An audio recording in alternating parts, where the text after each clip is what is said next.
Crysis 3 is obviously the third installment in the Crysis franchise, hence the number 3 placed after Crysis. What about Warhead? Doesn't matter. This franchise has lost its steam after they ported it to the consoles. But how's this game? Well, it looks great on PC, but boy do I get a shitload of issues. Take these orb thingies. What the fuck is it and how does it levitate? Glitch. Incoming game. Incoming game. Anyone remember that show Reboot? Ignoring these spear thingies, the game does look nice, but it also feels unpolished and slightly rushed to meet a deadline. Why is it that games today feel sluggish all the time? I'm gonna blame it on motion blur, just because I want to. It's turned off, but there's an apparent lag in user input.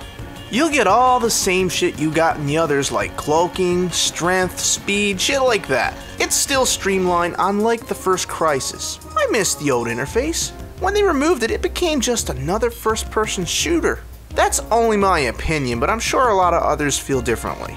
Textures are as sharp as a broken piece of glass. I must point out, I can't run this game on high when anti-aliasing on. I guess that's to be expected as it's a Crysis game.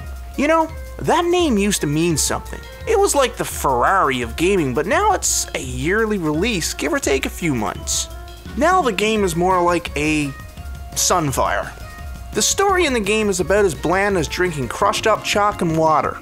It don't do nothing for me at all. It just don't have that open world feel like the first one had.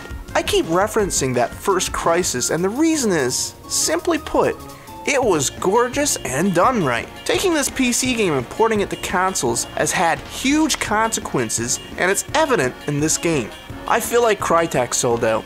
Damn shame too. I'd also like to point out this game is about as distinctive as a rock. It's just another book on a shelf full of other books. And its single player has the replayability of a bottle of Pepsi. Once done, you'll toss it aside. Don't get me wrong though, the game is okay, but that's just my issue. It does nothing different. It plays it safe like driving down a straight road. I lost interest in the game near the beginning and can't really give out a recommendation for it. Now, its single player can add some extra playing time to it, but you'll find yourself switching back to Battlefield 3 or Call of Duty. There's nothing there really that hasn't been done before. It just looks great, but has glitches. Anyways, I'd rate this game as a 5.8 to a 6.2. In between there, let's just say 6. That's all folks, this is DTR, communicate laters.